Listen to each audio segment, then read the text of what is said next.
Call this meeting of the Pearland Independent School District Board of Trustees to order on August 13th, 2019 at 5:03 p.m. Let the record show that a quorum of board members is present, that this meeting has been duly called, and that notice of this meeting has been posted in accordance with the Texas Open Meetings Act, Texas Government Code, Chapter 551. Let the record show that trustees Carbone, Murphy, Decker, Gooden, and Floyd are present. Mr. Berry is traveling, and Mr.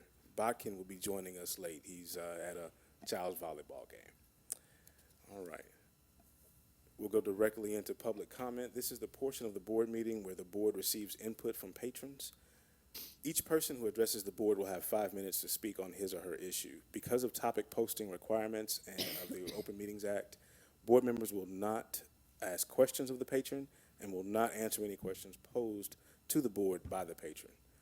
No action can be taken on any issue presented during this patron comment segment of the board meeting. Patrons addressing the board will be notified when they are approaching the last 30 seconds of their allotted time to speak. And the clock will be on the screen behind me. And we have one speaker signed up for today, Vidya Muthupile. Did I get close? Mm-hmm. Good deal. Closer than most of Closer than most. All right, thank my you very much. substitute teachers. Okay, I appreciate that. Thank you very much. You have the floor. Thank you. First and foremost, I would like to thank the school board for the opportunity to speak here today. Like mentioned before, my name is Vidya. In 2 days, I will be a junior at Dawson High School, and I have attended PISD public schools since kindergarten. I'm here today to speak about an issue recently addressed in an unvoted on resolution, gun violence. The refusal of the board to vote on a resolution condemning white supremacy and calling for the state and federal gun control legislation in wake of Gilroy, El Paso, and Dayton was disappointing, to say the least, but unsurprising. I understand the reluctance to call for gun control legislation, and I acknowledge that the school board has done far from nothing regarding school safety.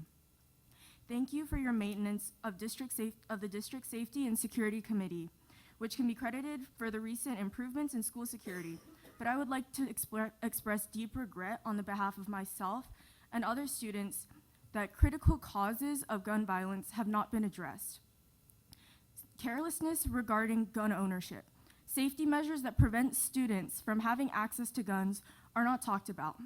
Seeing as suicide is a leading cause of death by gun, and that schools like Dawson have been put on suicide watch before, it seems unacceptable to have not been promoting safety and gun ownership. Additionally, refusing to vote on the aforementioned resolution that condemned white supremacy as a leading cause of gun violence is interesting, because gun violence is domestic terrorism. Mass shootings and school shootings are domestic terrorism. Seeing as FBI Director Christopher Wray said, testifying before Congress, and I quote, "A majority of domestic terrorism cases that they've investigated are motivated by some form of of white supremacist violence, It concerns me that the board did not at least hold active discussion on this topic. It is not enough for people to assume that Pearland ISD is against white supremacy and gun violence. Active leadership from the board is necessary to set an example that when there is a threat of this magnitude against not just the student body of Pearland, but the administration, the staff, the families that are part of Pearland ISD, and the world that students graduate into, Pearland ISD will be actively against it and is not most likely against it. To the board, I ask for a message of condemnation towards gun violence and white supremacy.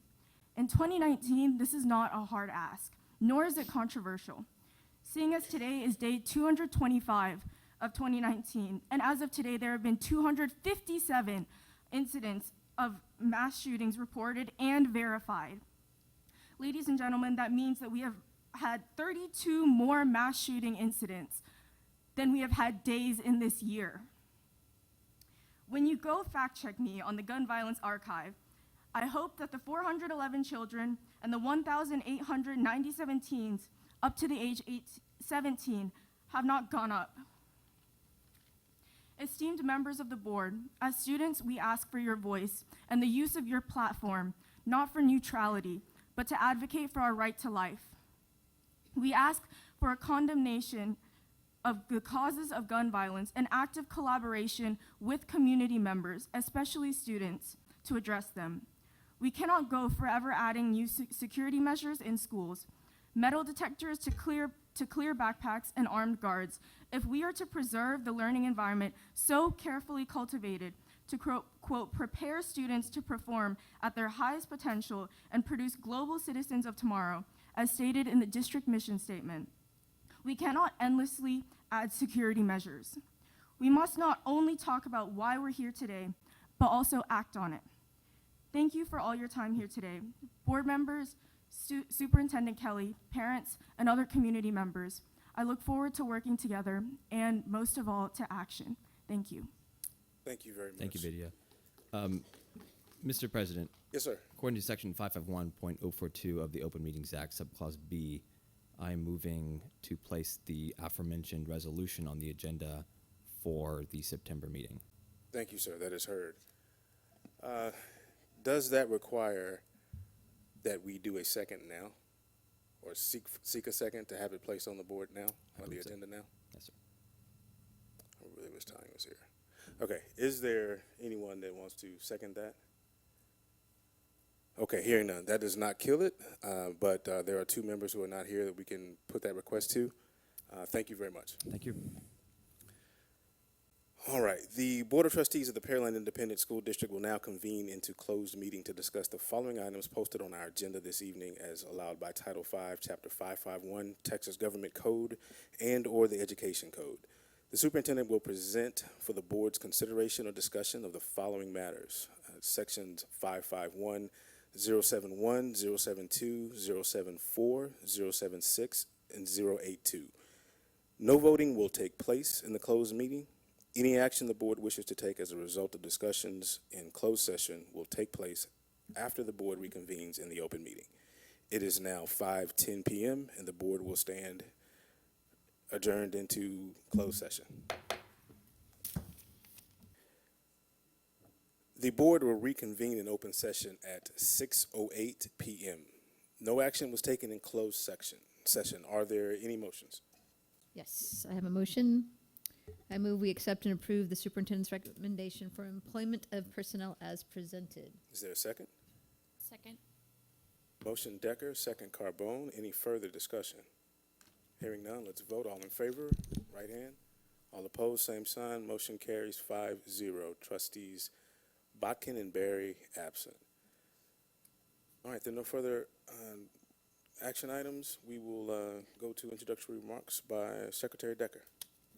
All right. Please stand for the pledges.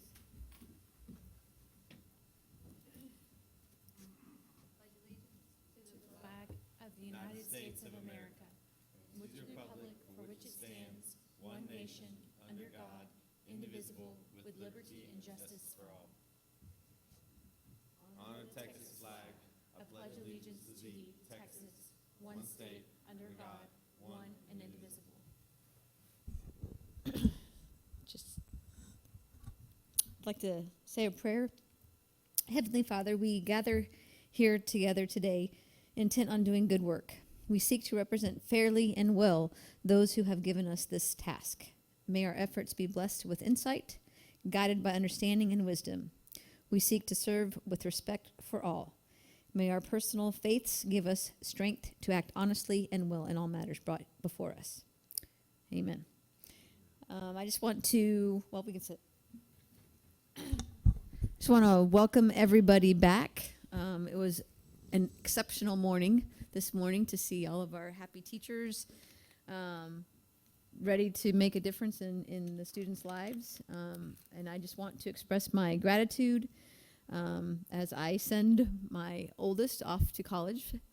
She is a product of Pearland ISD, and I cannot be more proud of the person she has become and all of those teachers that help make her and mold her and instill that curiosity and desire to learn and to succeed. So I want to thank all those teachers that made a difference and continue to make a difference in all of our students' lives. So that's all I have to say. But welcome back and have a wonderful, safe, loving year. We're proud of you.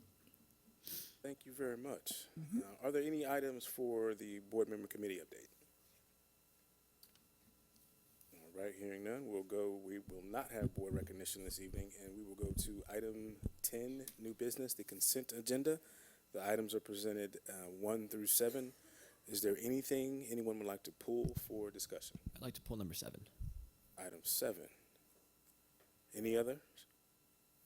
All right, is there a motion for the consent agenda items 1 through 6? I'll make a motion. We approve the agenda items 1 through 6, excluding 7. Second. There's a motion by Mr. Murphy, second by Mr. Floyd. Any further discussion? Hearing none, let's vote. All in favor?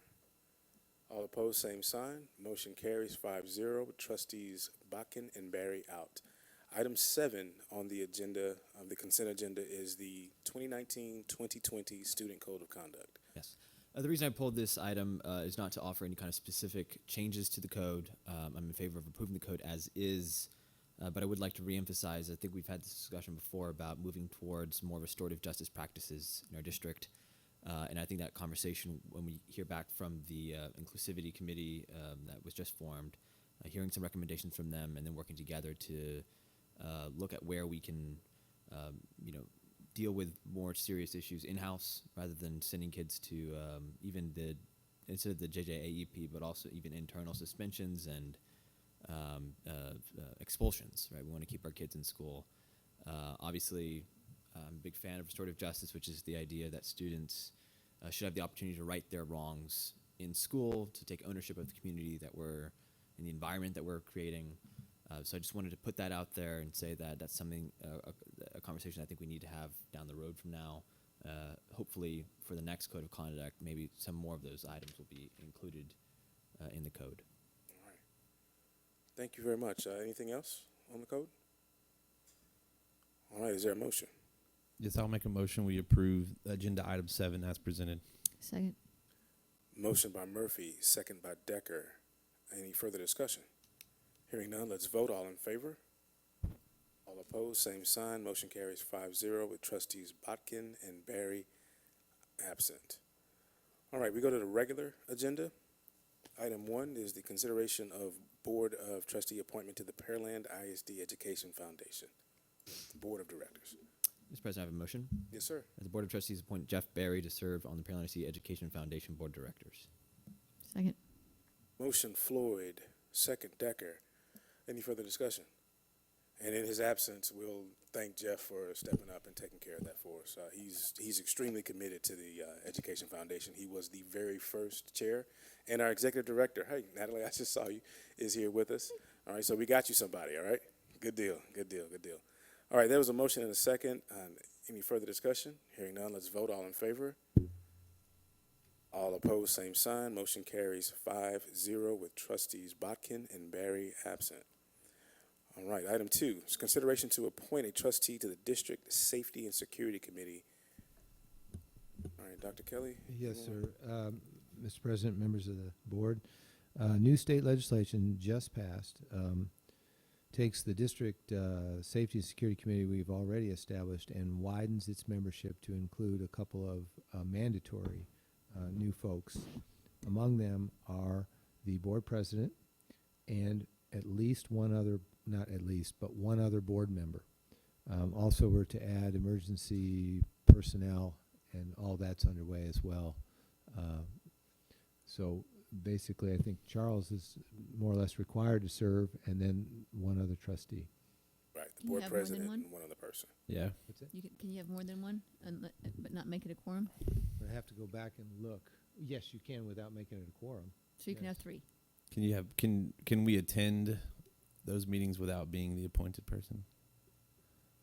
I think is what Decker. If there was a quorum, I would just have to make sure okay, those meetings are already required to be posted. That's a new law as well, that those meetings, the next meeting is August 28th, so I've already talked to Bobby and to Kim, we're gonna have to post those like we do regular board meetings. So there's a lot of interest from everybody to attend and be included in those discussions. If we looked at what that would look like if all 7 trustees were attending, Participating. would it? I mean, obviously we already have to post it. We have a quorum. I don't know that you. I mean, I like the appointment piece. Yeah. I'm with Trustee Decker. If we want to sit in and listen Listen, just to hear to what's these going on, how, meetings, what the talk then is. that would be okay if we attended, not as the representative, Yeah. as possibly Trustee Carbone and Mr. I Gooden. can't imagine any legal No. objection to that because No we're problem. already having to post it. Okay, so for this motion, then it would be understood that all trustees could participate, attend, yes, sir. Right. but one will be specifically delegated to do so. Yes, Right. in addition to Charles. Since So I it's have a already motion. posted, yeah. Mr. President.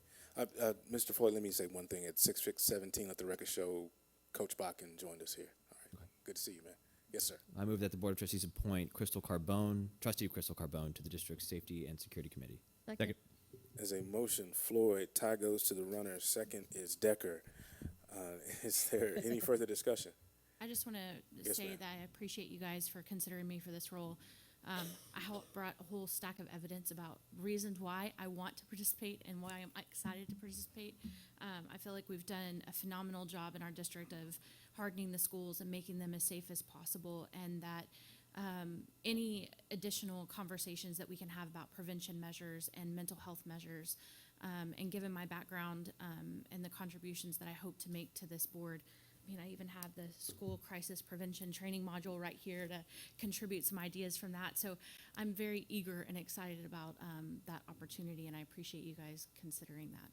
Yes, ma'am. I was going to say, Mr. President, that I think TEA is going to offer more guidance on the committee and is going to offer training to people that are on the district committee. And you may remember that there's a threat assessment committee that needs to be formed for each campus. And so we're waiting to learn more information on that one as well. Thank you very much. There's a motion and a second from Floyd and Decker. Any further discussion? Hearing none, let's vote. All in favor? All opposed, same sign. Motion carries 6-0 with Trustee Barry absent. All right, item 3 on the regular agenda. The consideration of changes to policy CW local governing the naming of facilities within Pearland Independent School District. All right, Dr. Kelly, you want Yes, Mr. President, members of the board, this item has come up most recently because of the desire to commemorate the name of Mr. Bullard with regard to our facilities. As individual board members have looked at our existing policy, that's CW local, they've seen that there are a couple of items that they might see as something that are worthy of consideration for change. What I gave you in your board packet was the whole history of that policy back to 1995 or something. And essentially, the two items that you may want to address is one, whether or not you want to allow what the policy calls fragmentation of campuses, where something, the library could be named after someone in addition to the cafeteria or parts of the school. And then the second thing, and I've only had one trustee mention this to me, but whether or not we ought to waive the requirement that a person that we were considering naming facilities afterwards had to be deceased, whether we ought to consider changing that with the rationale that most people would appreciate knowing it before they pass away. So those are the two items that I know of. There may be other points of view about all that. All right, who wants to jump in? Yeah, I'll jump in first, and we can proceed from there. Obviously, if we change the last sentence to identify existing facilities, instead of saying shall not be, change it to may be fragmented by renaming portions of structures. It gives us the freedom to honor the Bullard's request at the same time as giving us the option to decline that request. As for renaming, removing the lifetime mandate or the posthumous mandate, I think that's a good idea to keep it there actually, because it removes any kind of unnecessary extension of that to where maybe we end up in a circumstance where current board members, like some other school districts, are naming facilities after themselves. I think that we should keep it to where we are focused on the students and not naming buildings after existing living people. I do understand that point, but I ran across another organization that had an age minimum, Okay. where an individual had to have reached 75 years of age before their name could be put on just a facility. I don't remember if that was another school district or some other type of organization, but the point is, I think at the end of the day, you don't want to open yourself up to, anyone embarrassing, right? Because if you name it after me at 42, I might Right. just do something crazy in 43, right? Because I don't know. But so that's kind of the point. So there's an age limit or age minimum that maybe we could consider. But I do understand where Trustee Floyd is coming from with the understanding that it's kind of a lifetime achievement award. I get that. And I'm with Trustee Floyd on this one, that waiting until someone passes away, although unfortunate that they don't get to reap the reward of that naming, I think even at 72 or 75, sometimes things don't come out about a person's history or lifetime until after they've passed away. And we wouldn't necessarily know those things or be aware of any embarrassing things that might have happened that would embarrass our district or whatever. That would allow us to vet the person a little bit more and kind of everything fall out where it lays before making decisions about naming our facilities. So that's my opinion for what it's worth. I But agree then- with Trustee Carbone, and just to be very clear, we're not saying that Mr. Bullard has any, That's not where this absolutely is not. going. Yeah, But we're that's saying that, not just where to this put is it out there. So, right? Mr. Gooden, if you couple questions or points as well. If you do a age limit, do you keep the deceased piece in there? So, if we had someone that died at the age of 45, would they still be eligible, since they didn't reach the age of 75? They Right. contributed a tremendous amount to the district, but never reached the age of 75 because they passed of something prior to that, right? No, you could say, deceased or Deceased reached or- the age of. okay. That's, I guess, qualifications might not be the right word to use there, but that's kind of what you're setting. So yeah, that's and then a I good guess point. the other kind of food for thought would be that, if someone wanted to name, any board could come behind us, change the policy to allow anything, and then change it to name themselves. I mean, anything can be done in the future. Just putting that out there. But I want to go back to Trustee Floyd's comment. Can you kind of clarify again the legal? I know you understand the legal, but the wording there, changing shall until. I pretend to. It says identifiable existing, this is the last sentence, identifiable existing facilities shall not be fragmented. If we said instead, or we can scratch the whole sentence and just get rid of the whole sentence, or you can change shall not to may. So may be fragmented, which gives us the Gives ability us to some do gray so. area. Yeah. Okay. So let's talk a little bit about why we have that policy, right? Go ahead. The history that I got from Mr. Richter on that policy was there was an individual who wanted to name the kitchen at one of the elementary schools after his wife who worked there. And the result of that, I guess that the answer obviously was no. But the result of that was the policy saying that you cannot fragment or name pieces or parts, right? So, but you may go to a place where you have a stadium that has one name and then the field has another name, right? Or like you said, when we named this building after Virgil Gant, we didn't have the option to name just the boardroom, the Virgil Gant boardroom. We had to name the entire facility. So you may create some more opportunities to honor more people if you just went away from that fragmenting policy, understanding why it's there and kind of what the history of it is. You could give yourself a lot more flexibility in naming facilities, right? So I wouldn't be opposed to, a library having a name or, even something like that, right? You would have to keep it from getting, Extreme, ridiculous, right? Do you want to put language in there that prevents extreme number or specific number cap on a campus or building? I would say let's just remove the restriction, right, and leave that to the discretion of whichever board is sitting at that point in time. That would be my thought. I agree. And the Bullard specific request was that the South campus, the South building at Pearland High School, be named the Preston Bullard campus, right? Because Mr. Bullard had a significant connection with the Bond issue that got that building built, right? That's the significance of that. But you know, the north building there is called the Searcy Ninth Grade Center, right? So the current policy would prevent having the Searcy Ninth Grade Center and the Bullard King. You couldn't have both of those names together, right? That's right. I am interpreting that Yes, correctly. let me just add that those used to be two separate campuses, and so Searcy was named the one and Pearland High School the other. Now that they're combined, we're in the situation where we have two names there, Pearland High School and Searcy. Right, and I Which also is point, technically already a contradiction to the policy in place. Yes. right. Okay. And so I'd also point out that I think this is correct. That's the only campus that has multiple physical buildings, right? West has the name of The C.A. Nelson Auditorium. Auditorium. Right, okay. And then so there's Junior High West. Okay. All right. And so, and I, like I said, Technically, Pearland High School is not two different buildings anymore. Not anymore. it's those, Now with the bridge That's true. walkway connected, that's true. it's It is one building. and you Yeah. feel that when you're walking in, it's That's what you're one talking about. long hallway.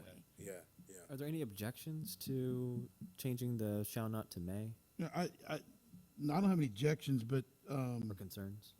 I just want to point out I was very passionate about this because we're in the business of recognizing people, if it's students, if it's staff, so on and so forth. So if we have the opportunity to, if a person that served 40 years in our district and she was the cafeteria manager or whatever campus they're at, and somebody wants to recognize them, I think that's an appropriate time to recognize. And I always think the policy should state somewhere where a group of people or a public people gather on the campus. So you couldn't fragment a teacher's classroom, but you could fragment the cafetorium, if you will, or on a high school campus, you could fragment the gymnasium, you could fragment a longtime drama or theater teacher, so on and so forth, where most people gather on any one given campus. And if we have to break it down even further to break down what can be done, on a campus, I think that I'm all for that too. For instance, at an elementary campus, you got these three things can be the only three things possible, right? On the high school campus, here's the 5 things. I don't know what that looks like, but on that side, so I'm very passionate about that because as we have all these campuses, we have a lot of people that have given of their time and efforts to this district, and they may become find them in a difficult situation where we have a lot more people like Mr. Bullard that we want to recognize, right? And I'm against actually, about being deceased. I think there ought to be like a lot of people, a lot of districts that I've looked at, and I know Pasadena. Everybody thinks of Pasadena because they have schools named after the board members, right? But I think we ought to have some strict policies where a person can enjoy it. And let me give you the example. Everybody would agree with me in this room that the greatest football coach that's came through Pearland ISD has been Tony Heath, right? And so he's here the longest time. He's since retired. So I think at some point, people like that, while they're still alive, should have something named after them, whatever that looks like, after a certain period of time that they've been out of the certain business, right? And so colleges do the same thing. A lot of school districts do the same thing. And I think we're in the business, like I said before, of recognizing people. And I think, you could feel the recognition when you see that people are looking at you going, wow, I really do. I really was appreciated. It could be a janitorial service person. It could be a longstanding assistant principal. I don't know what it looks like, but when we close everything off like this, it just, we're all, I don't look at the negative. I don't really look at, this person, what's going to come out about them negatively. I look at what they did for the district. I don't care, I don't want to find anything on them. And somebody brings something out at that, then we'll address that at that time, or that board will address that at that time. But, I don't go in to make a decision to find out. Well, I don't want anything negative to find out about a person. Because if we live that way in our life, then I guess I'm raising my kids the wrong way. But I tell them to look at the good stuff. But so anyway, that's just, I'm passionate about it. I think we got to expand it. I think Mr. Bullard was a wonderful man and did a lot of great things for this community, and I think we're having this discussion because of him. And I think it's a healthy discussion that we need to have, and it's something that's a long-standing policy that needs to be changed and adapted to our growing environment, our growing, what do we got, X amount of teachers that have gone through here, and then, it's just, there's not enough spaces for people. I think we got to expand it. So when you were talking, And heavily look at it, is what I'm saying. when you were talking, Trustee Bach, and I wrote down 7 areas of campuses that we could fragment, like a wing of a school, a cafeteria, a library, maybe a kitchen for a dedicated cook, or the front office, a field, and a stadium. Well, in theater and a gym. Yes. Well, Thank you. but on the kitchen question, I guess back to how times have changed. When I was at junior high East, which was not East, it was just junior high, and I took home economics. There was a kitchen there. Yeah. But unless it's the at name, Turner, right. right, or the cafe at But I guess Nest. I was talking about a cafeteria. Cafeteria, like a okay. Cafeteria, not a. No, I mean there's cafeteria and there's kitchen. Yeah. I so. understand. I was talking about the whole, the cafeteria manager Right. was there for 40 years. But is a list of something like that? Yes. Adding a gym, adding a theater. Whatever it looks like, Okay. per campus, and that way we But I that way think, you look at it like in middle school, you can only do this or you can only do that or. but Mr. Gooden, I'll just say this one thing. But I mean, at the end of the day, whatever gets named has to come before the board's for Correct. approval. So, to Mr. Floyd's point, if you change the language to say may, well, my words are off tonight, but that does give you some gray and some discretion. And at that time, if the board wants to approve a name for a cafeteria or a wing or a gym, they can. Yeah. Ultimately, down the road, if someone really wanted to approve the name for a gym or a cafeteria, they could, at that point can just change the policy and then change the name. So, Well, they wouldn't even know. have to change the policy. If May fragment is right, there, they would it be gives you fine. that. Then they could. And it's up to their discretion. Yeah. Right. Well, from everything we're saying, the change to the policy would capture, if we just deleted the last 2 paragraphs, that would allow all the flexibility we're talking about.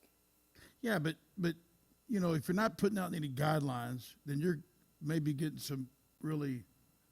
Future precedent. No, Well, I I would mean, think- it could be some outrageous request, right? Well, but then the problem is you don't need to decide. I guess my problem is if you're going to change the language, that's what this agenda item is.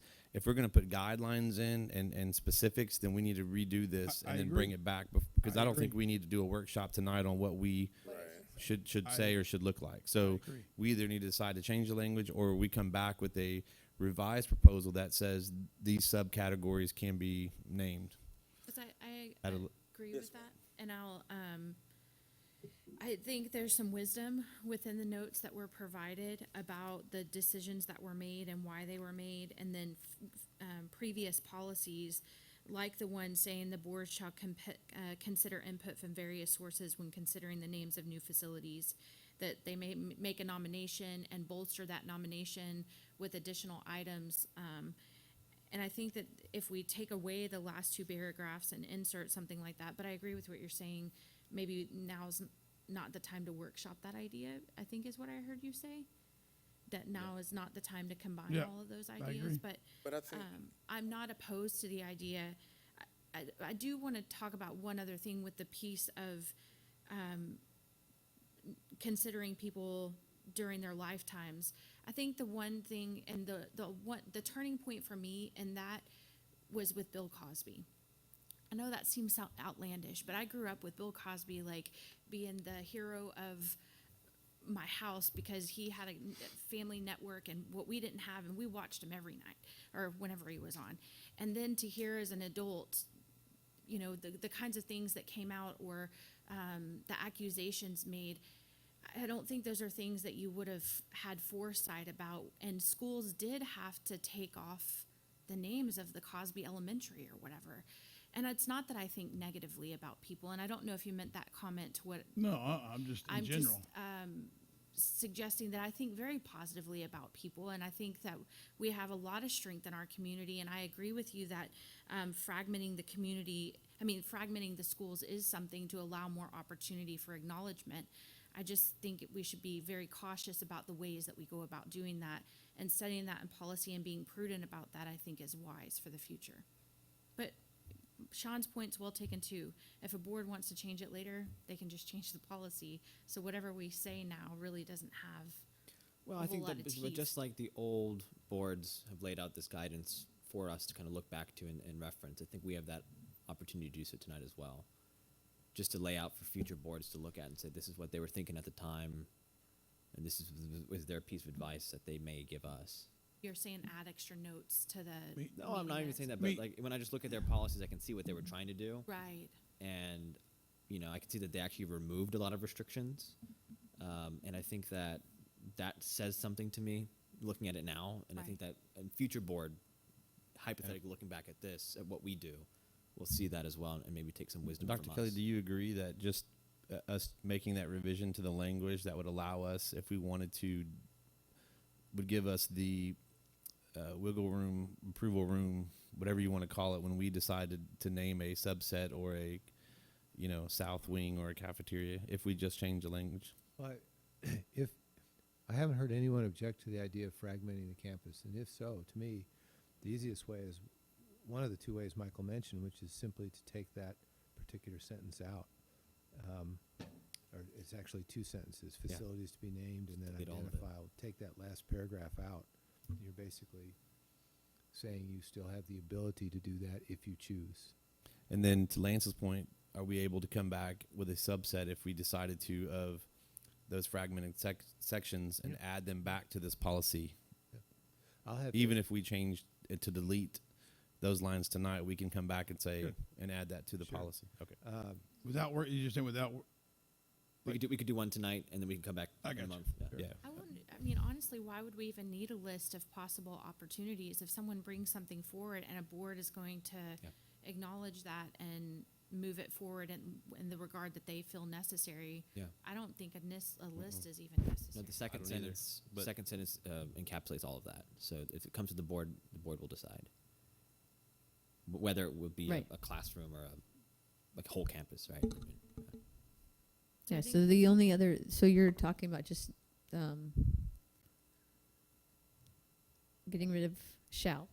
Or we can get rid of that whole last That two paragraph. sentences. Yeah, that paragraph. If We it just strike all of goes- it. If it goes, that If you gives just the remove it from flexibility you're looking policy. for. I gotcha. Then you don't have to, it's not in the policy anymore. It's true.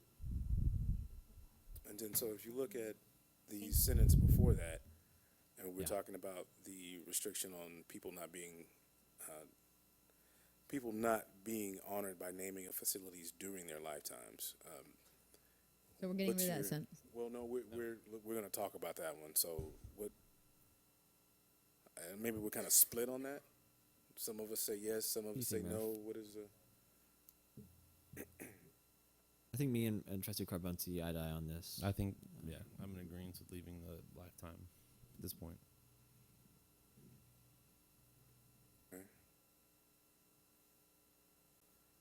All right. So we may, if we're not going to come back with a specific list of things at different types of campuses that can be named, then we can be done with the work on this policy if we decide to remove the last two. Well, I want to call it the last paragraph on that page. Yes, sir. And then we leave the paragraph on Lifetime. lifetime. Yeah. Mm-hmm. Yeah, you could just make a motion to that effect that changes the policy by eliminating the last paragraph. So Lance, I'm gonna ask you what you think about that because you had a different idea on. Yeah, I won't vote for that. Do you want to remove the lifetime, or do you want to qualify the lifetime, or? I want to discuss, about if a person has to be deceased before they can have a building or a fragmented building named after him.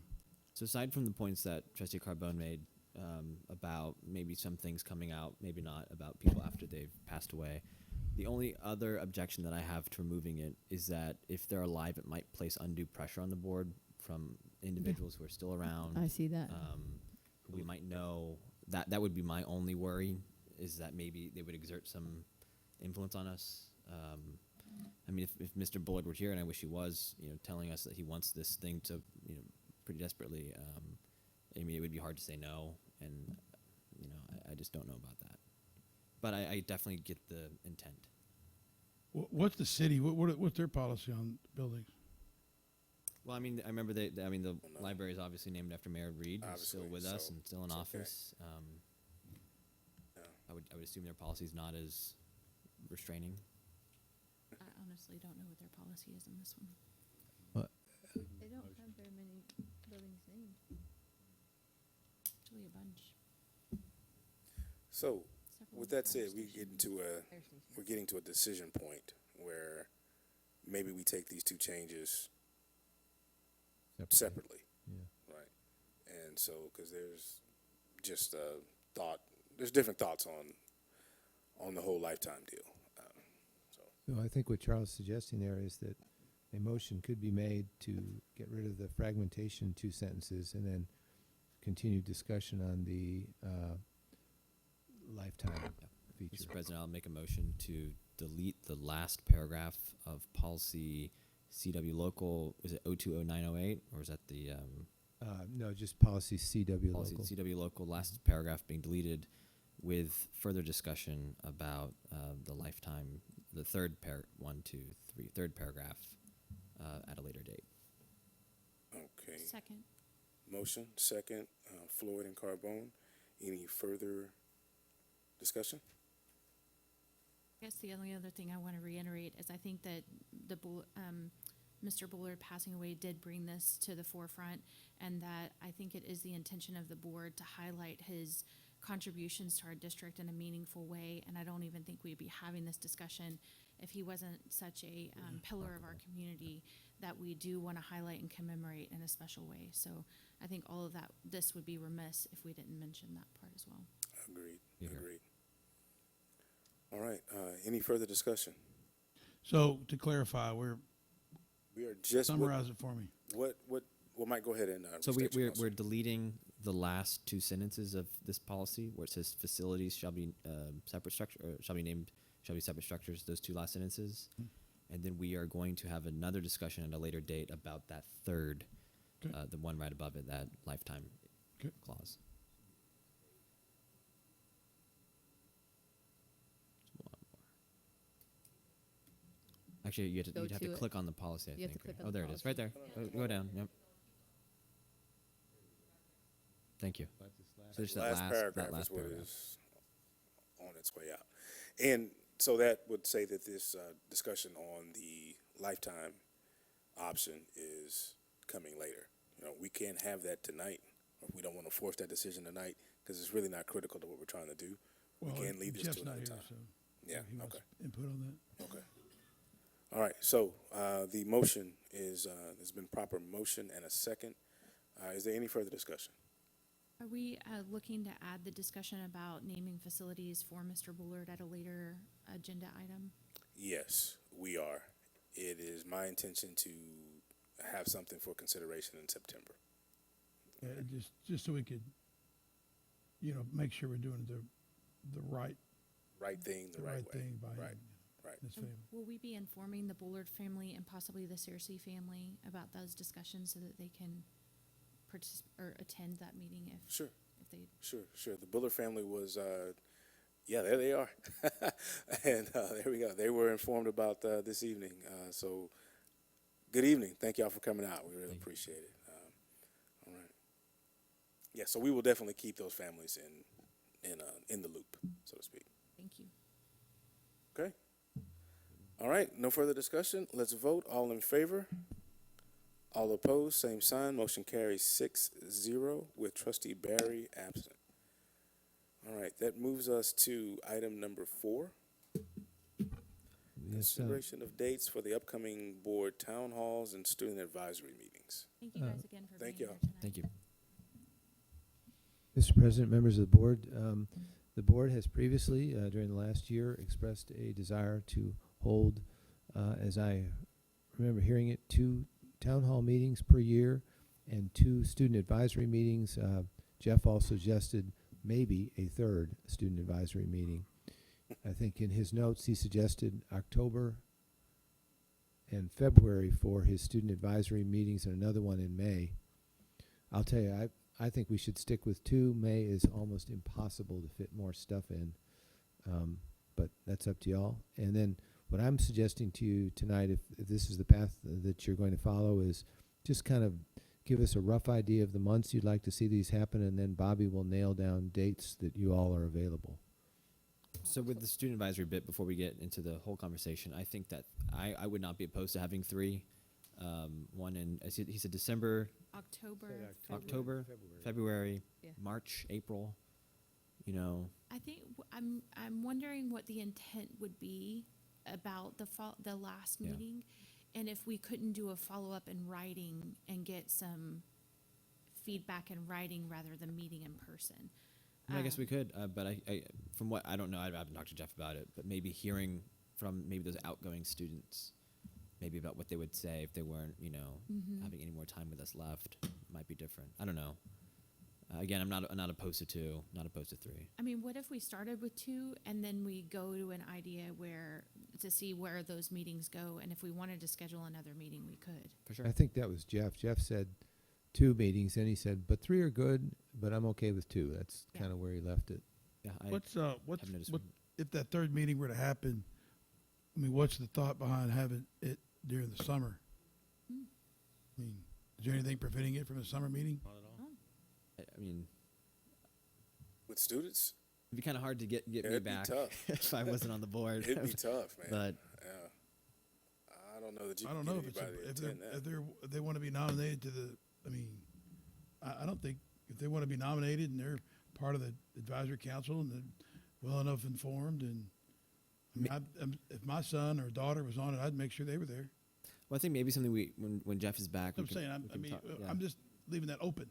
But maybe even about at the end of their year serving on the committee, maybe they write something about their experience. Yeah. in Can you our clarify? district. Hold on. Are we talking about town halls or We're student talking about student advisories? advisory committee. Right now. And let me You jumped clarify. ahead- You jumped ahead to the. Yeah, I wanted to get that one out of the way first. Okay. So we Student advisory. So let me clarify. There are 3 trustees on the, I guess it's an ad hoc or informal student advisory committee, and that's Crystal, Jeff, and Mike.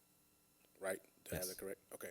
So there's so 2 are okay, 3 maybe more. And is there anybody else who's interested in participating with that? This might be something like the security committee where more folks can come if they want it. Decker and I would like to attend, but we don't need to be on the committee. Don't need to be on the committee? Okay, great. And then if that goes into, Appreciate that. yeah, anything that's a possible quorum, we just have to post, and that's not a big deal, so, okay. Throw me in there. I mean, you know. Okay, yeah, so it'll be open, but our committee will So you be, have to post it. there would be 3, yes, if, yeah, so that's There's a That's what that possibility does. that more than 3 possibility of will a be. quorum, then you have to post it. Okay, so 2 meetings, and time frame was October, February. October and February? Yeah. Okay, With a possible follow-up meeting in May that we can determine at a later date. okay, October, February. And it may be in written form or some other opportunity, but, or an Okay. ice cream social or something. I mean, we could do yeah, a pizza lot of pizza different- party. Do we Skype. need to get into a decision or discussion on how the students are gonna be chosen? Is that beyond the, Well, I think we ought to, I think with Jeff, again, his point was that this time around, last time we had like student council, I don't know if they're Presidents, presidents or We whatever. had 3 of the high school student council presidents. We had people from our junior highs, middle schools, selected by their campus leaders. I believe they were nominated by teachers and chosen by the principals. And then we didn't have any from elementary school. I don't think, just because right, And his desire was to get a broader cross-section, like maybe having a student council person, but also, he used the term average student, but someone that may not be in office, I guess. Sure. is- that was his intention. We talked about that. so, like I said, we can just, Dr. Kelly, if you can just take that guidance, Any you know, the advisement. committee, take that guidance. And I'd also love to hear some reports back from the meetings, right, like what gets discussed, because I know that focus is supposed to be board level discussions, right? Yeah. So I would love to get some feedback back from, I'll what get the you a discussions report. are. I'll Okay, get thank it you typed so up. much. Well, I think appreciate the reason we didn't have one last Written time was because we report, met, yeah. I believe, in May, Yeah. and This is so the it end was of the year. automatically Yeah. June, July. Yeah. Yeah, it So- was difficult to like. They were giving us some feedback about the way they felt about things, but it was difficult to have like kind of action items. Okay. All right, so we're looking at 2 meetings, October, February. The committee will stay the same, but the meetings will be open to be attended by the trustees. Let's see. And does that cover the student advisory groups? If we got that covered, we can go to the town halls, right? So we talked about 2 town halls a year, one in the fall, one in the spring. Dr. Kelly, my thoughts on that are that the administration's availability is what should drive that. And, Yeah. you know, we can get around what the administration can, is feasible for the administration. And then the venue was supposed to rotate, correct? You know, we didn't have I don't think we specified that, but we can certainly. Yeah, I Yeah. would like to see it rotate. Of course, I at know, the high yeah, schools, just some different you got parts three- of the yeah. city and all that good stuff. Or, Yeah, you know, okay. like at the Yeah. high schools, you rotate. Right. We were at Turner last time, so Dawson, and then Pearland or Pearland, whatever. right. So, Okay. Location. so the thought when we first started this, when I brought this up, was you go on 3 parts of the town, and then you just people could talk about whatever kind of coming to them. So Well, I'd be glad to, if I can take this back to the administration and say what 2 months work best for you, one in the fall, one in the spring. October. And we can look at it rotating the location as Lance and others suggest. That's easy. And we'll keep more or less the same format as the first one we had, which seemed very good. yeah, So, Yeah. that was very- Do we want to talk about potential topics to present on, or we can, or just Yeah. email me, Wait on the- or Yeah. whatever you'd like to do. What's on your mind? No, what are you thinking? Yeah. I don't. I think a big problem that we had last year was vaping, and the dangers of vaping, and kind of parental awareness around that. So I think that's one that first comes to mind. But I don't know. There The only may be other thing others as maybe- the year gets going that may Something, highlight. yeah. I'm sorry, Mike. Yeah. I didn't Yeah, mean- no, the only other thing we did last time was kind of like just a general overview of the district from all angles, as Right. simplistic as we can, as digestible. Okay. So do we need to make any motions on these, or these are just discussion items? These are just discussion items, yes, sir. Administration will take away the guidance and come back to us with dates and topics and whatnot. Very good. Okay, any other discussion on the student advisory groups or the town halls? All right, we'll move on to, yes, sir, I'm sorry. Did we decide a location? Are we going? Well, it's gonna rotate. We didn't Okay. we didn't say where the town hall is gonna be, but we know it won't be at Turner because it was at Turner last time around, so it'll move somewhere else. All right. Maybe the fabulous Dawson Culinary could whip up some snacks. Be nice, be real nice, right? Jeff Dunn is now at Turner. He's at Yeah, Turner. yeah, So we need to go back to Turner's. yeah, okay, we'll be back at Turner. By the way, that does remind For me the that pizza Turner, oven. that culinary facility is set up partly as a place to host different events put on by the students. So are and we going to others. have a tour? Yeah. Like scheduled tour October. of I'll send it to all you. of our. You sure can. Scheduled tour. I'm of the already thinking of kitchen, doing that. especially It's with But the at food. every high open school we go house. to, we go and visit the food PCA is that they hosting an prepare open for us. house. Go- But I want to tour all of the facilities and see what. I've seen all of them. Yeah. What have you I been have doing? seen most of them. Yeah. There's some But great I'd things like to see show you some all. that I haven't. Okay. Yeah, it'd be really good to see. You know. Yes, John and Don will figure that out. Okay. Item 5, the annual review and update of the board operating procedures that consist of the rules of conduct and the board standing rules. Yes, Mr. President, members of the board, your policy essentially calls for just an annual review of this to see if you wish to make any changes to it. It basically governs sort of your internal operations with one another and a few other issues related to that, board meetings and so on.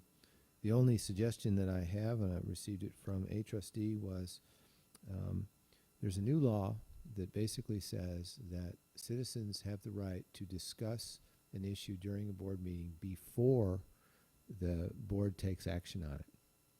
And so fortunately, we hold our public comments right at 5 o'clock, which allows that to happen. Some have suggested that in view of this, there may be more public speakers in the future across Texas. We had a bunch of superintendents talk about this the other day. And so the most common practice throughout the region is to have individual speakers for 3 minutes, the total length of session to remain at 30, but theoretically that would allow more speakers to fit within that 30-minute period. That sounds good to me. Worthy of your consideration. All right. I'm not opposed to moving the 5 minute to the 3 minute mark. However, I will say one of the most common complaints I've heard is that the fact that sign up time starts at 4:30 and speaking times at 5, and so we have a. So I think, Michael, no, Jennifer, make sure I'm right on this, but I think we put it out at 3:30 to 5. 3:30 to 5. The point is that people who are working 9 to 5, people who are in the med center working till 5, never have the opportunity to come and speak to their board. Yeah. Aside from emailing us, which sometimes is not sufficient. So I would only suggest possibly moving the public comment time to 5:30 instead of 5 o'clock. Well, which gives people a little bit more time to get the here. only problem with that, Mike, is that the new law is very, very strict. It basically says you cannot discuss any item on the agenda before someone has had the opportunity to comment. So anything you did between, in this case, 5 and 5:30, you would you'd be in violation of that if that person came and said, well, I'm speaking at 5:30 and I want to speak to the issue you just covered at 5:05. Sure. No. And so instead of starting with public comment, there's either two options. We could move our meeting start time back to 5:30, or we could start with closed session and then come out at 5:30 for public comment. Closed session is a little dicey because, let's say you were going to hire a new principal and you're in closed session discussing that principal. Right. There's people out in the audience want to know, yes, please hire him, no, please don't. They could argue that you are discussing that in closed session before you are. I think the law says that we can't take any action before they speak to us, and so because Well, I'd have to look that up. But I think whether it's the law or not, the intention is allow the public speaker before the board discusses and decides. That's why So in essence, it'd be moving the meeting time to 5:30. right. yeah, and that going would to closed be. session at 5:30. But to Mike's point, I mean, is it take action, the law, or is it This is take action. discuss? Going to have to go back to our attorneys and see if they know. Mr. Thompson is the one that briefed all the superintendents on this last month or a couple of weeks ago. So I'd have to go back Yeah, and ask I him. mean, because theoretically you can We're not come in taking at any 5 action. and do exec from 5 to 5:30, public comment 5:30, recognition at 6:15, and then into the agenda if it is. And that wouldn't mess with our time schedule that we've been operating on for the past few years. Okay. Yeah. Okay, but I don't know the answer to that right now. Yeah. It isn't necessary that you put that in your board operating procedures, what time your meeting starts or what order your meeting is in. You just need to decide this issue of public comments, making sure that you are having public comments before a particular item is acted on, let's say, even if it's not, if discussed is okay. Yeah, I like the idea of 3 minutes and offering more opportunity for more speakers. I think, in my experience watching city council, I'm a nerd, forgive me. They operate on a 3-minute time frame, and people are able to get their points across succinctly, and us hear what they have to say. And with the allotment that we have, I think it allows more speakers to come forward, should they be interested.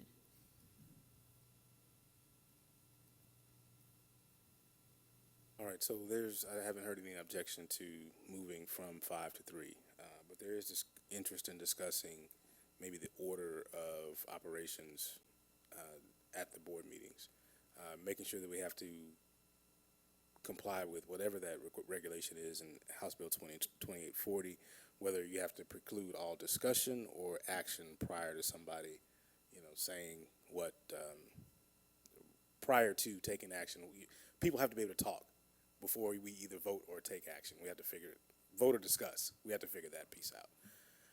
Excuse me, I chopped that up terribly. I'm sorry, Charles, but I just want to hit what I believe is the intention of the law. Someone could justifiably argue, you just spent 30 minutes talking about hiring this principal, and you're coming out and you're ready to make the decision, and now you're letting me speak before you make it, but you've already talked about it for 30 minutes. And so Granted, because this is one of those, at least the way I saw it, this is one of those bills that was kind of written to handle a specific issue. Right. There was, public comment was at the end of a meeting. Prior and before that, all action had been taken, right? And so the person didn't have a chance to make, or people didn't have a chance to make comment prior to, either the vote or the discussion, right? So that's kind of the intent, right? So I guess it's safe to assume that you'd want public comment before any discussion, right? So, but I think that's a question on the meeting schedule, right? Which we can definitely have future discussions on that one. If we're interested in discussing meeting schedule. Yeah, I mean, we don't have to time. make that decision tonight, Right. but just put it on everyone's radar. Okay. That. Okay. Now, Dr. Kelly, just to be clear, we can come back in, let's say hypothetically in September, with a new update from Ms. Dawson and Yeah. perhaps change the order of how we do business. oh yeah, That's up to us and our discretion. yes, totally. And in fact, the board president can unilaterally say, this is what we're going to do. If you wish. So it doesn't take a motion or a rule of the board to change the agenda structure. No, and now I will qualify this, that one of Mike's ideas was changing the start of the meeting to 5:30. I do think that in our board policy, it specifically says 5 o'clock, and if so, that would require at some point us to change the policy. But the board president has all this discretion to basically say, in view of people's schedules, I'm going to change it from 5 to 4 or 5 to 5:30 and all that. He already has that ability. Okay. So I'd like to make a motion Yes, ma'am. that the Board of Trustees approve the board operating procedures, rules of conduct, standard rules as presented with the provision that public comments shall consist of 3 minutes per speaker so as to accommodate the new law's intent for broader citizen participation. Motion Decker, is there a second? Second. Second Floyd. Any further discussion? Was there any other topics that we'd like to discuss about? And Yeah, I guess that's a good question. We didn't really dive into the rules, It's well written. It's standing rules, yeah. before my time. I don't remember what precipitated it. A lot of districts don't even have these, but overall, it's well written. Very well done.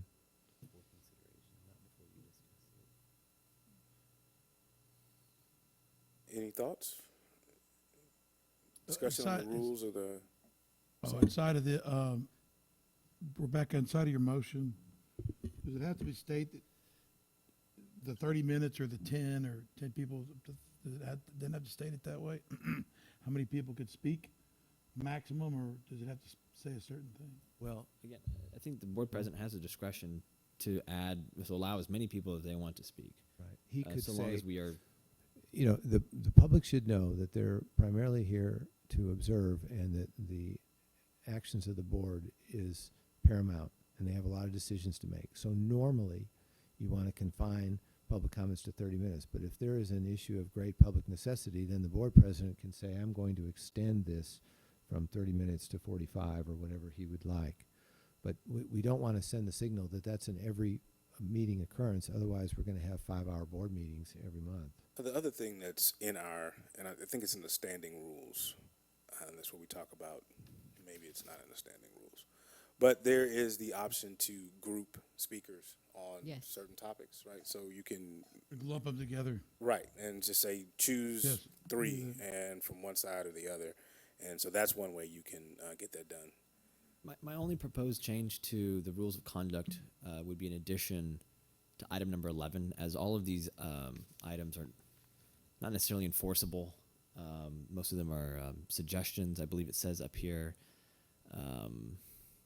the specific word, but for item number 11 specifically, when it says that individual board members should not directly communicate with vendors or bidders of the district regarding pending school contracts and bids without the express prior authorization of the board, the only addition I would add is to require board members recuse themselves from votes where they may have taken campaign contributions from vendors, bidders, or individuals involved with those companies. That would be my only inclusion there. And I think already our ethics guidelines almost call for that, but in the rules of conduct, I think that would be an appropriate place. Let me see.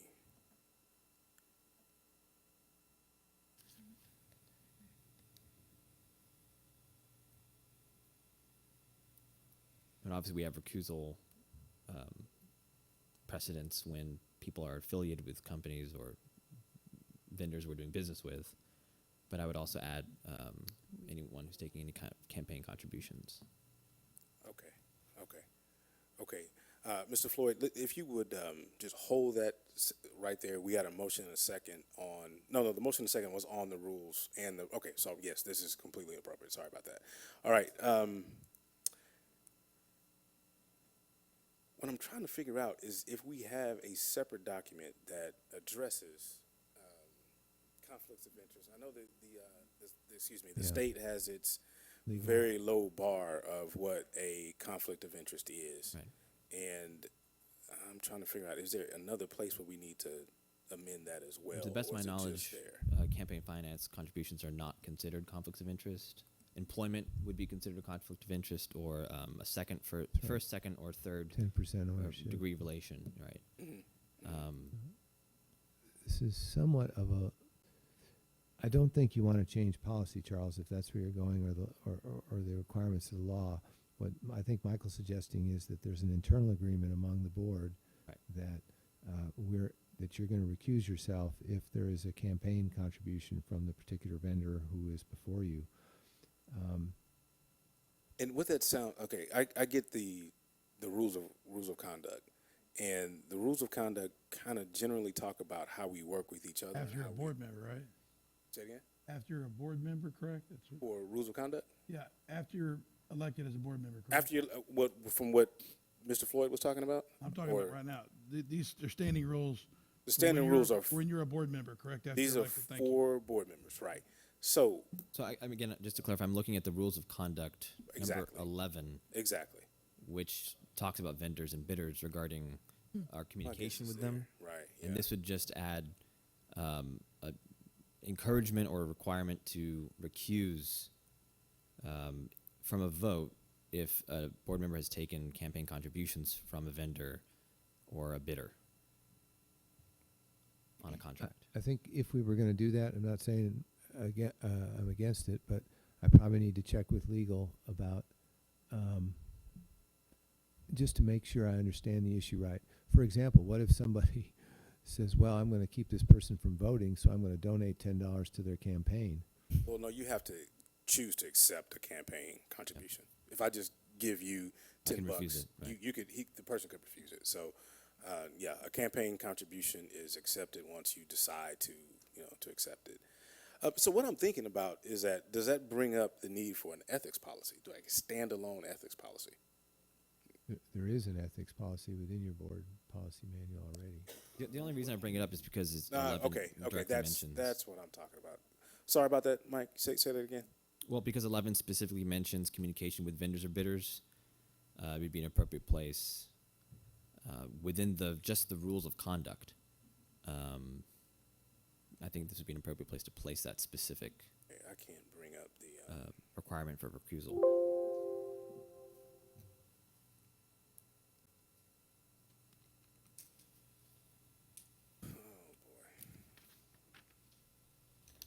So, Dr. Kelly, you're saying there is a policy section. Yeah, there's in the policy, if you were talking about the ethics, there's an ethics policy for trustees, Right. Okay. Okay. somewhere under B. It's there's standing rules and rules of conduct. He's talking about an actual, An like actual a TASB board policy. yeah. Code of or ethics policy for trustees or something like that. I don't And remember the what it's local called. governance. Okay, ethics, conflict of interest disclosure, ethics, prohibited practices. That is sections BBFA and BBFB. Yeah. Okay. And y'all stop me if you think I'm going down a rabbit hole. FA, or, you said BB or BF? BBFA, BBF? BBFA, and BBFB. Okay.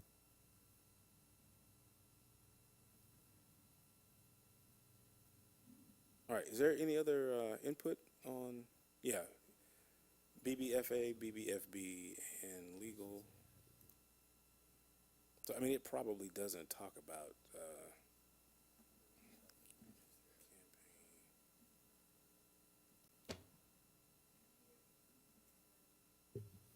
Bribery?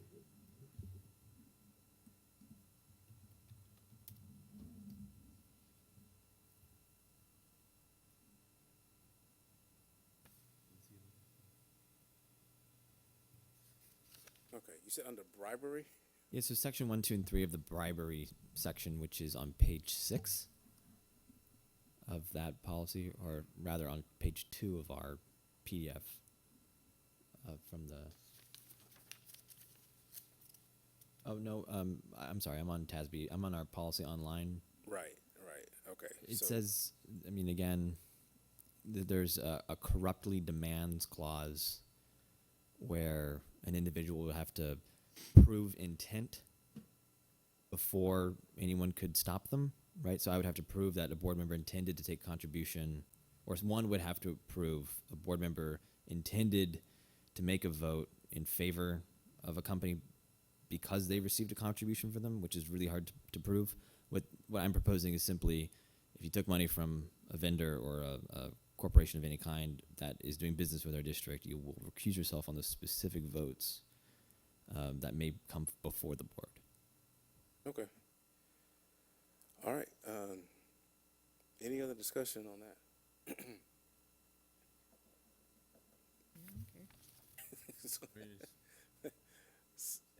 So- It's already in place. I mean, we already abstained. I mean, I say we would. I mean, there's not been a lot of abstentions. But what I'm trying to get from the board is just some discussion on the idea, right? So if you take a campaign contribution from, A bidder or a vendor with the district, when their contract comes up for vote again, or that business comes before the board, right, you would recuse So- yourself from that vote. so you wouldn't be talking about, of course, the business can't make a campaign contribution. So you'd be talking about taking a contribution from an owner, partner, or somebody who I has. believe a business can make a contribution. No, they No. can't. A business cannot make a contribution Business to cannot elected, make No. contribution to an a campaign. or I'm sorry, not a business, a But- PAC affiliated with a business. Oh, that's kind of getting way down the line. But yeah, but okay, but political What do you mean action by that? committees. Well, political action committees can be. There are PACs that are associated with certain businesses. Yes, so you're right. That Right. that certainly does exist. Right. So is it specifically PAC money then we're talking about, or is it a thing where now you're saying that the owners or partners of a business, if they make a campaign contribution to a trustee, then that person can't vote? Yeah. So, Right. so the majority of businesses that we do contracts with businesses we do contracts with are not local businesses. Most of them are national or state businesses. So yes, if I believe that if you're taking contributions from individuals in a position of seniority within a company, that when their company's policy comes before, a contract comes before the board, then that individual should recuse himself from that vote. Not saying you can't take money from them, but when that contract comes up, if it comes up, I mean, if anyone's, I don't think anyone's here is doing that, but just for future I guess policy. where is this coming from? Is this an issue? Is this an? Well, I mean, we see local governments do this all the time. Oh yeah. Where people get contracts or money from CEOs or lobbyists affiliated with companies, and then those people get the contracts. Not saying that that's happening here. I don't believe it is, but I know it's happening in other councils, and particularly Houston City Council. And HISD was recently implicated in a big deal with the Open Meetings Act we just saw. So this is kind of a way when we're doing this, editing our rules of conduct, that we include provision that prevents that behavior. mean, I think It's not illegal to none do of so. this is illegal. I mean, anything that's on this list is something that we hold each other accountable to. And it basically says if there's violations to these guidelines, we talk to each other, we try to figure it out, and then we go up the chain of command if the grievance is serious enough that we need to censor or initiate something with TEA. So, I mean, these are guidelines that basically we hold each other accountable to. Well, and I have no problem with it as, like Ms. Decker with community and schools. I mean, that's our, we should be recusing ourselves from any vote that is deemed to be conflict of interest. I mean, I agree with you, Mike. I mean, that's something that should be doing. So, I mean, if it's something that you need to change in a conduct policy or rules of conduct, again, I mean, that's, I think that it's within our, it's a policy within our board. So I don't think that there's any. There's no legal ramification. Yeah. I mean, I don't think we have a problem with people here. Again, you can't have businesses that donate. So, I mean, I'm speaking for myself. I don't have an issue with it. Again, I think if you have a conflict or anything that's deemed as a conflict that you're voting upon or whatever you're doing, you should be already recusing yourself with the vendor. So, I mean, The more I think I don't about know it, where the more this I discussion's going, I but I, agree mean, I don't have a problem with it. that this is just how you interact with each other. Yeah. And so, Yeah, so it the seems- specific proposal that I'm proposing, just to be very clear, is on item 11 to add individual board members shall not. Sorry, just 1 second. Are you all there? On item number 11 of the rules, when it says individual board members shall not directly communicate or take campaign contributions from or take campaign contributions from vendors or bidders with the district regarding pending school contracts and bids without the express prior authorization of the board. New one? Mike? No, so this is We're gonna add it adding to number on 11. to number 11, just a provision that if you're taking money from vendors or bidders with which the district is doing business with, you'll recuse yourself from a vote when that contract comes out. This is 11, sorry, on the 11 in rules the of rules of contract. conduct. Can you repeat it, Mike? I wasn't sure Yeah. I got that. So individual members shall not directly communicate with vendors or bidders to the school district regarding pending school contracts and bids without the express prior authorization of the board, and shall recuse themselves from a vote on that bidder or bidder if they're taking campaign contributions. Okay. Okay with that? Yeah. That way, first way I said it was not okay with the last clause, but that corrects for it. Again, I'm being Sure. being overly, you know what I'm saying? I get it. I'm being nitpicky, right? So, but a company, a vendor or bidder cannot make a campaign contribution, So- right? So now we're talking about you need to figure out who the owners of those are. Sure. Anybody who's a individual like contractor, right, could, you know what I mean? But XYZ Construction Company Incorporated is prohibited from making a Right. campaign contribution to, No, I totally to any get of where you're us. coming from. Yeah. Right. So the onus would be then on the board members themselves to be So they're honest and clear about what's going on if that was happening, right? And so you would have to say individuals associated with a business that the school district is doing contracts or bids with. And that would be on the board member themselves, or if someone pulled a campaign But let me financial ask you bullet. this, Mr. Gooden. So Patients, if we're talking about this, Who they were. okay, Yes, ma'am. I guess Sir. if we're talking about this as a code of conduct, quote, right? And this is between the 7 people. I'm saying it's a policy that we created so that Lance shouldn't do something. I mean, Lance is his own individual person. Decker's her own. If she takes a contribution, votes on something, I can't control that, right? I guess so. That's my question. And when we're putting this in here, I mean, are we saying as a group you can't do this, or we don't want you to do this, or because if she or him or even Mike goes and does it, I can't control what Mike does and who he takes money from and what kind of contracts he approves or not approves. But I think So- I think the whole thing. Let's just talk about like what is the origin of all of this, right? And Correct. it's a shot at transparency, right? Not a shot, but we're trying to make things more transparent, right? It would be absolutely clear to the public. You know what I mean? This is what we're doing, right? That's what all it is, right? And so that's been a theme over the last couple of years, right? Transparency Right. and implied conflicts of interest and all this kind of good stuff, right? That these accusations get lobbed out there, right? So I guess what this might, the board might look at this as a way of saying that we're not doing it, we don't condone it, and so we're gonna support this policy, Kind of put our money where our mouth is. and right? say, You know what I mean? So we're it's gonna it's hold not, They're accountable. to yeah, this. it's just that it has to be written correctly to where it, you know. So I think that's kind of where we are, and I think we need to get to a decision on whether or not we're going to amend this or not. So what I'll so ask in yeah. that spirit, Mhm. if we table this item for September, Mhm. that way we can have a discussion about what exact language we want, and we can consult with legal about what exactly we can or cannot Right. do, Right. and then we talk about it next meeting. Why would we table it? I don't understand Just what that we are gonna get specific to. thing. Just that specific thing. Because I'm just wording. just of just the number wording 11. on item 11. Well, and here's Right. another point. I mean, I guess since this document governs the 7 of us, Right. you know, and Jeff not being here, Exactly, I was gonna I say. think that's another, you know, again, because this is something we're all technically agreeing to abide by. But you know, Okay. again, I have absolutely no problem with Yeah. you know what trustees Floyd is saying, because again, I think you know in good ethics, whether it's a contract or something that someone's doing business, you know, a vote should be recusing themselves. You know, again. Yeah. We've had no problems here with this board as long as I've been here. So, you know, if that is something we want to support in an adopted agreement amongst the board, then I think it's, you know, okay. Yeah. So, But- and I do.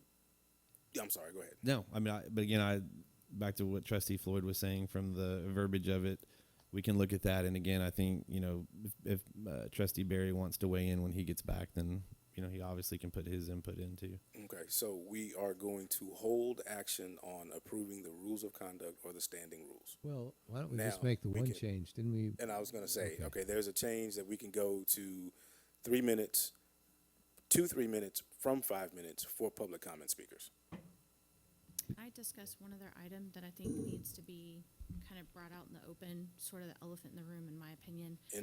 Sure. With the adding, even, I don't know how it's worded, maybe we discuss it and then come to a conclusion about things.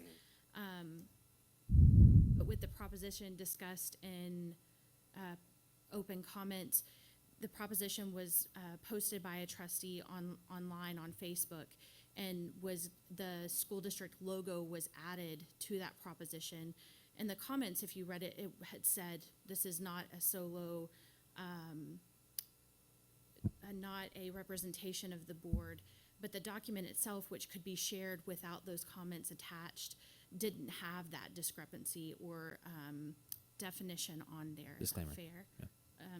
And so I'd like something moving forward in an online world that we live in now, that maybe this document we didn't have as much of that happening whenever this document was formatted, that we put some guidelines or ramifications about the way we conduct business on our social media accounts, or the use of district-affiliated photos, or not maybe photos, but Logos. logos, maybe. Yeah. Any district property, because That technically would the PSD insinuate, logo. because all of it's not used frequently enough to say that this is the one that we use for this or whatever.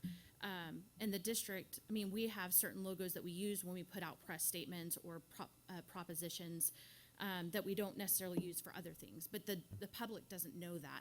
And so if the public's seeing that document, they automatically assume that that's one endorsed by the entire board rather than an individual candidate. I don't want to limit free speech or free opinions or anything of that nature. I just want to limit opportunity for us to speak independent of each other and not have the insinuation that it's spoken from the whole. Yeah. Well, just to agree with you, I'm not opposed at all to putting this would be again into the rules of conduct, that if any trustee proposes something on social media or uses social media to advance an issue they believe in, that they would add a disclaimer at the bottom saying the same language that I put in the post on my Facebook page, which was that the views in this resolution do not necessarily reflect that of the PISD board or the administration. Before that, though, and we can get into that conversation, do we want to approve the standing rules first that change the 3 minutes to I think it's all included in the 30 same minutes. document. Okay. It is, yeah. I mean, The standing, okay, let's take a Can little I- bit of inventory where we are. Yes, sir. Oh, well, and again, before we close that, but I would just want to go back and read, if I can, although I'm not an attorney, Dr. Kelly, but I did pull I went back to Mike's point about, changing the timepiece, and maybe I'm going in the wrong direction, but it said a governmental body shall allow each member of the public who desires to address the body regarding an item on an agenda for an open meeting of the body to address the body regarding the item at the meeting before or during the body's consideration of the item. So again, I'm not an attorney, but if we were in exec at 5, out here at 5:30 for public comment, then we wouldn't actually consider any items until after recognition, which would keep our current time. Now again, I'm not an attorney, but to me, the way I read that is that they're allowed to speak before we consider it, not before we possibly discuss it in closed doors. Again, talk to our attorney. I wanted to. And let me give us a little bit of an inventory of where we are. We have talked about the rules and the standing rules and the board member rules of conduct. Okay, there was a request for an amendment, not formally like amendment motion, but there was a request to change or add some information prohibiting board members voting on certain stuff that they have received campaign contributions related to the owners or whatever, right? So that's one. Second, we're talking about moving the start time of the meeting or moving public comment or something like that, okay? That's 2. 3 is that we're talking about the social media and acceptable use policy. And then at the bottom of this, not the bottom, but I guess the most simple thing is that we have a proposal to change public comment from 5 to 3 minutes. Now that is listed in the standing rules. So to make that change, we would have to approve a change to the standing rules. Yes, Okay, and so Charles, for economy's sake, Mhm. in the motion, sounds like everybody's in agreement with that. Also, would you specify something like, and the accompanying policy, so that I don't have to go through this 3 times or 2 times, but there is a change in both the document you just referred to and the policy. Okay. So, Mr. Gooden, I believe there's also a motion and a second on the table. There's a motion and a second on the table that was read by Mrs. Decker on what was actually listed in the agenda packet, Yep. right? So that's So I the think we're motion voting and on second. We Correct. want to add to that, we need You to. would have to make an amendment, or Mrs. Decker You have to could make another just motion. restate it. Mrs. Decker, would you like to rescind your motion? I can rescind my motion. Okay, and Dr. Kelly, what you want in the revised motion is to say and the trustees- accompanying policy. okay, the Board of Trustees approve the board operating procedures and accompanying policy. And accompanying policy, yes, sir. Okay. With the following changes. And then the only change we're considering tonight is going to 3 minutes from 5. That's correct. Okay. So are you saying any other changes we want made to this document are gonna be done at a future date? That'll be done in the We're future. gonna- date. yeah. Right. And if Michael would email me his language, that will give us a start on that. The next one. Okay. Mrs. Decker, if you would restate that motion with the language and accompanying policies. So am I correct in understanding there's no further discussion or input about transparency issues in our online participation?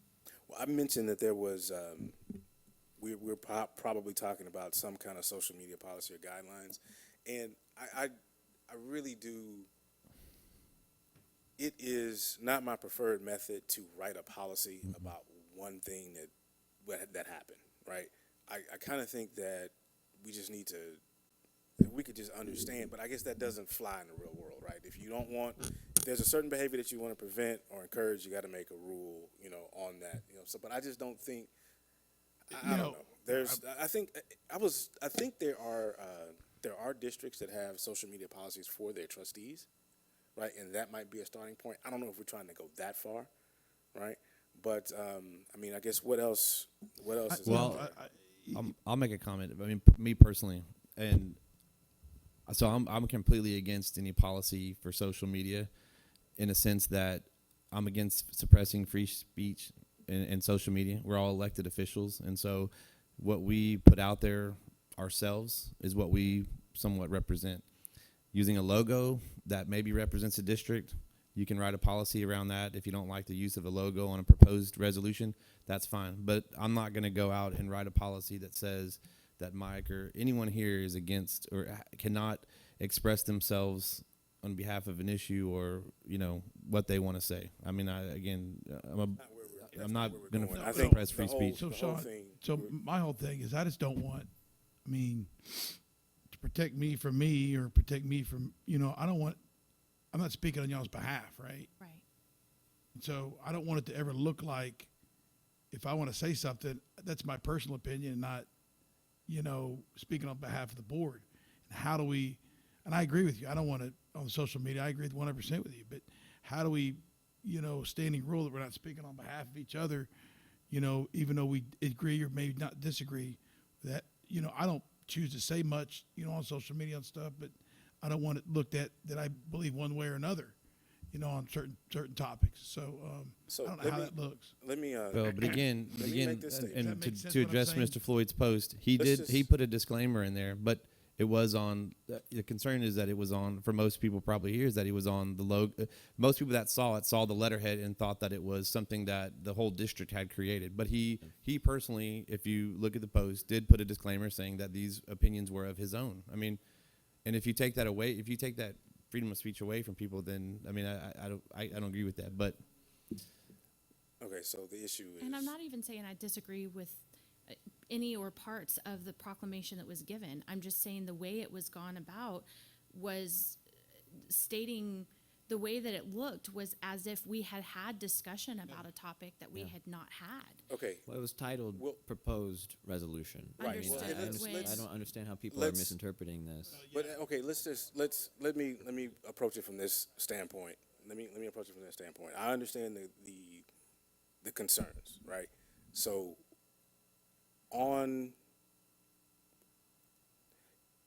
will it suffice it to say that the board, the standing rules of conduct, right? The rules of conduct say that we try to handle things informally, right? Will it suffice it to say that we had a conversation about that?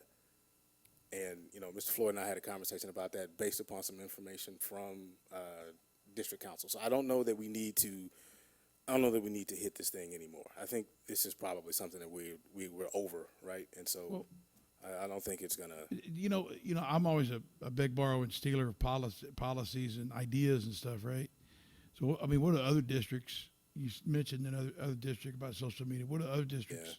I didn't. What does it look like for them for their standing rules? I didn't quite go into the reading I know, but I'm part. saying, But what if we wanna go into that, I really think that's gonna have to roll to another meeting. No, I agree. I'm just saying, Yeah. you may want to look at it, see what theirs look Yeah, like, if we can align so- or whatever, if there is Well, such a thing. and just to kind of almost give Ms. Carbone some credit here, that policy, the legal policy that we had talked about, there's no requirement for the use of district property as a logo is technically district property. It's paid for by the district. There's no limit on the use of any of that. I mean, anyone can use that anywhere, technically. So I would Well, only the- say that there's no policy that bars a trustee from using that logo on anything. Yeah, but what? Okay, so wait. Let's not. I'm just okay. saying that if- we're going down the we're going way down a rabbit hole, I don't right? think But so. but I I. just- No, I'm just But- saying but- that she's but technically my- correct. That's but what I'm saying. She's technically correct that there's no policy preventing that, Right. right? But the guidance we got from legal was that it is not illegal, but it was just frowned upon, right? It's probably you should stay away from something that would mislead people, right? And so I don't know that we need to write a policy on that. Is that where we're going? I mean, I don't. Well, what I'm understanding Trustee Floyd say is that if he had known there was a policy about this, that he would not have used district property and still use the the wording that he used with a stipulation on the bottom saying this is of my idea and I'm not speaking for the board. But barring no policy on that issue, he feels his ability to be able to use whatever's at his disposal to reinforce the Well, ideas. I that mean, are- Going for that, any board member. Yes, no, not for just sure. individual to Totally that. get it. No, the thing I'm saying is, because there's no policy existing right now, that we can't look back and say, oh, what Mike did was so terrible because he used a Oh, letterhead. right. Even though I had put a disclaimer out and intended to make sure that everyone knew that a proposed resolution with a disclaimer attached to the comment should imply at least that this did not reflect the views of the board and that I was proposing the I'm not- proposed 'cause resolution. My suggestion is not to go back and slap your hand saying, "Oh, you did something." No, for sure. I'm me. not. Yeah. I'm saying from this point forward, if we don't bring clarity to this topic, then we risk, if not you, and maybe that's something that worked for you, so let me proceed down that route as well. There's no policy forbidding that. Okay. So noted that there's no policy forbidding that. In order to set a policy, obviously something would have to be brought back to the board at a later time. I think that's something that we can work on outside, well, not outside of a meeting, but we can work on figuring out what that needs to look like. Does that get us where we need to be? Yeah? I think so. The only other thing that I would potentially add is instead of talking about the letterhead, maybe requiring that any publicly proposed policy or resolution should include on that proposed document itself a disclaimer. That way, Yeah. I mean, that would. Again, I guess, do we have to have that kind of policy, right? And I guess in order to, like I said earlier, if you want to have a certain behavior that's either prohibited or encouraged, you got to have it written, right? But I just don't know that we need to go to that level of specificity, right? I think that folks need to be clear about, this is me, which you made an attempt at, right? And so I thought it was clear. I don't know that we need to write a policy about it. But, I mean, this is something that we can work on in the future. Okay? All right, Mrs. Decker, would you please restate your motion? The three to the five. Is there a motion that the Board of Trustees approve the board operating procedures and related policies as presented with the provision that public comments shall consist of 3 minutes per speaker so as to accommodate the new law's intent for broader citizen participation? Is there a motion? So stated. So moved. Tie goes to the runner, Mrs. Decker. Would you like to second, Mrs. Carbone? Second that. All right, second, Mrs. Carbone. Any further discussion? All right, hearing none, let's vote. All in favor? All opposed, same sign. Motion carries 6-0 with Trustee Barry absent. The next two things on the board agenda are the quarterly investment report, which is there for your Yes, sir. consumption, and the bond financial update. All right. If there are no questions on that, then there are no further items to come before the board. I actually do have Yes, a question. ma'am. I apologize Yes, for ma'am. the bond financial update. Sure. Am I correct in assuming, Mr. Posh, that the $2 million that's under right now, that is inclusive of what I'm calling bond extra with all the extra stuff that we've added in? So, okay, all right. So even with the locks, the film, all of that, we're still $2 million under budget. Correct. Okay. And just be clear, there's no intended use of that money that has been stipulated by the board yet? That's correct. Okay. Do you know if we got that camera installed in that kind of hallway that we walked through with the bond oversight committee, that there was kind of an empty space where you really shouldn't? Dawson ROTC, I'll double check on Yeah, that. we- Not sure offhand. Thank you, Mr. Posh, for being here tonight. Thank you. Appreciate your work very much. Thank you, sir. All right. With no further business to come before the board, we will stand adjourned at 7:39. Y'all have a good night. Thank you.